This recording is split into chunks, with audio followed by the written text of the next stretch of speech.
Someone to sing the blues. Oh, the movie never ends. It goes on and on and on and on. Hey guys, welcome back to the Bucket Think Tank for our next installment of Comic Run Talk.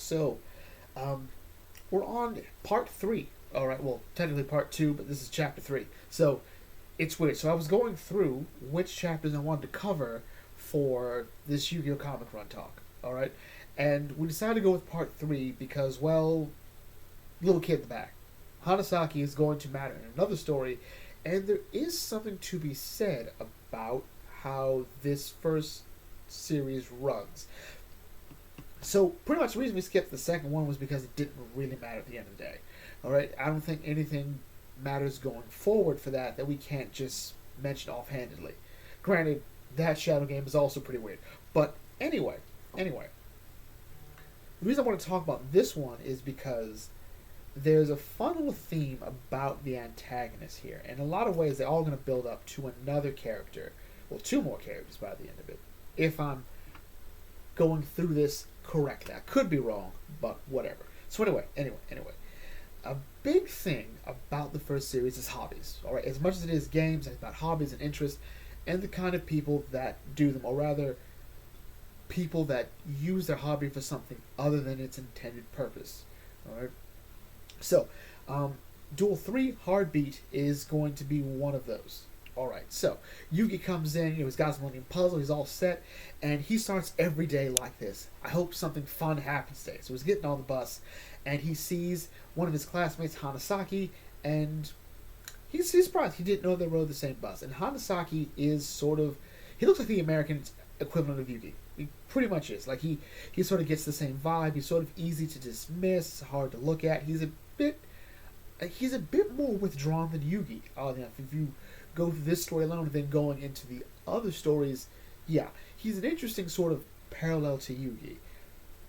And we'll see later on in other stories how that sort of works out. But anyway, while Yugi's thinking about how the fact he doesn't know Hanasaki that well, the bus makes an emergency stop, and he runs into the back of the bus, where for some reason there's next to no one sitting there. And the reason is because of another classmate from class 3, Sozuji. And Sozuji is listening to loud, obnoxious music. He's definitely going to go deaf soon. But anyway, Yugi knows about him. So he's like, you know what, I'm just going to go. He's like, nope, stop right there, Yugi, stop right there. You know, you come sit next to me, and there's something I want to talk to you about, alright? It's about time for another one of my famous all-night solo live shows. So, essentially, every now and then, Sojuji volunteers people to listen to him sing. Alright? And by that, in this case, what has to happen now is Yugi has to sell tickets to his event, and he's got to bring him the money. Alright, sell the tickets, and there we go.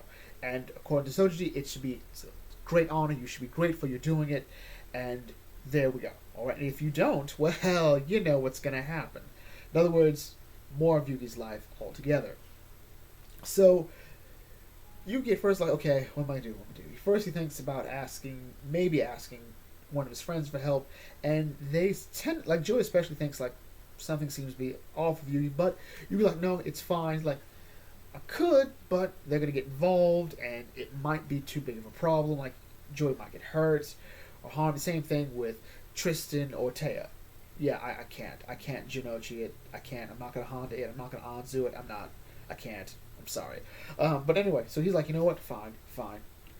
He sees Hanasaki, think, you know what?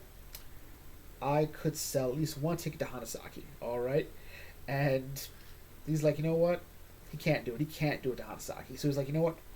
He intends to walk past Hanasaki and find another way to do it.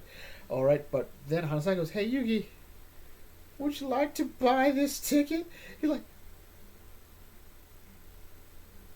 okay. So he tells Yugi about it, like, yeah.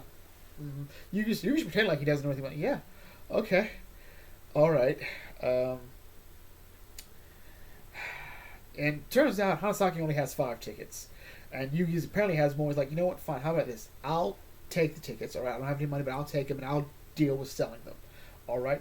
It's fine, alright? So Yugi agrees to take the burden off Hanasaki, and Hanasaki's like, oh, I guess Yugi's, You're a pretty nice guy. But Tsujoji finds out. You're like, hey, you gotta take the easy way out, and he goes away. So it's just Yugi at the karaoke bar, ringing the jingle bells as Suzuki dresses pretty much like Elvis. Yeah, Elvis. Elvis was a big deal in Japan. Hence the wooden sword Ryu from Shaman King. But anyway, because you couldn't sell ticket, he has to be extra punished. So we take the headsets, and he just starts screaming into his ear for the whole song performance. It's just so weird. And then he reveals another thing, that he found Hanasaki, and he roughed him up, left him here, and you pretty much can guess what's going to happen now. All right, Yugi checks out Hanasaki, like, what's going on? He's like, I'm the one who should apologize, Yugi. I shouldn't have gotten you involved. I'm really sorry. And of course, we know what happens. Play it.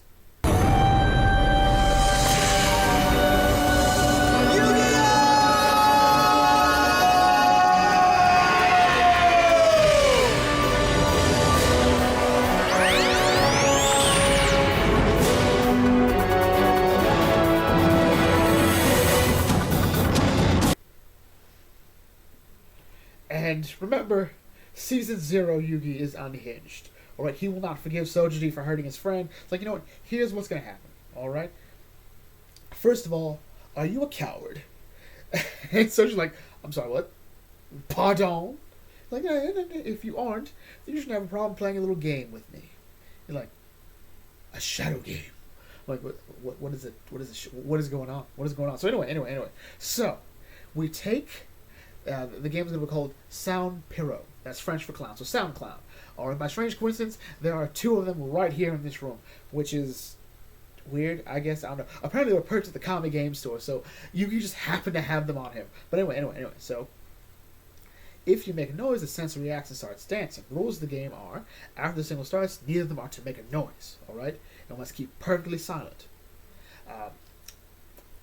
That's why pros will be placed in front of each of them. The first one to make a noise will make the clown start dancing. Alright, it'll start dancing, and, whoever can... the first one to make a sound, to have a clown make a sound, loses. Alright, there we go. Alright, pretty simple. And if you win, I'll give you my life. Huh? But if you lose, you have to play a penalty game. I'm like, this also, by the way, will not be the first time Yugi will wager his life. Look at these eyes. Look at Yugi's eyes. I'm sorry, the other Yugi here. Like, this ain't no attempt. This ain't no attempt. Season 0 Yugi is unhinged. Alright? And I love him for it. But anyway. So the game begins. Alright? Alright? So, Tsujoji sort of points out, like, it's a bit messed up here that, this karaoke room is supposed to be bursting with my songs. Alright, but if I win, I'll beat the brakes off him. Alright? 100 melodies of death times 1,000. And he sees that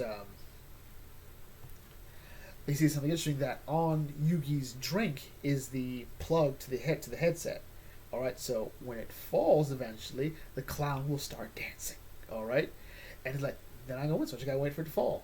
And he's getting excited, like his heart is just beating, like it's fine. Like, why won't it fall already? But then, as he waits, as he gets more insane, alright, the sound clown begins to dance. He's like, but the jack hasn't fallen. What happened? It's his, alright, and it's listening to the sound of his heart.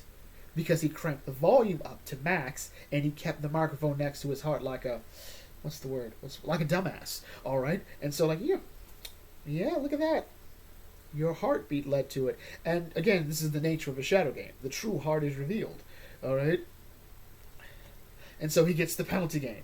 And he is now forced to hear his heartbeat beating repeatedly, because it's his heart and it's not supposed to stop beating. And of course, being Yugi, like, you know what? I hear that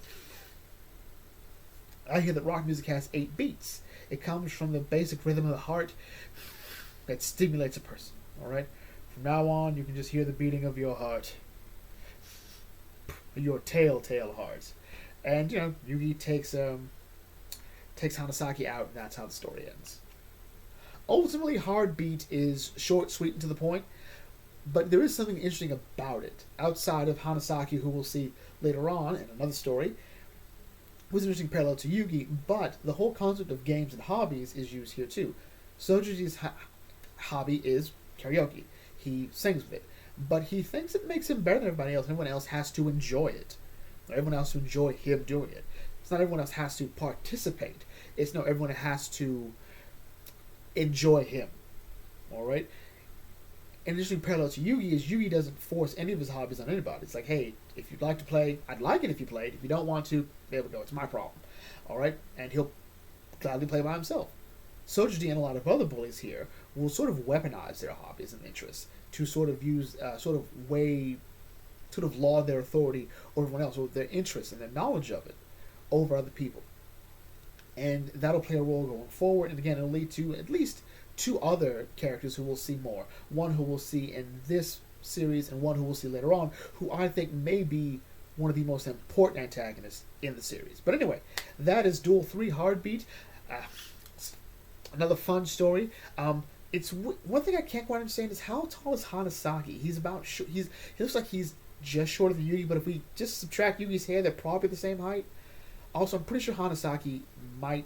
I think his dad's American. I don't know. But anyway, with that, much brings us to a close. If you're new to the Bucket Think Tank, feel free to like, comment, share, subscribe. Check out some other videos, and I'll catch you all later. This is the Bucket Think Tank signing off. Thanks for watching. As always, may your fandom serve you well.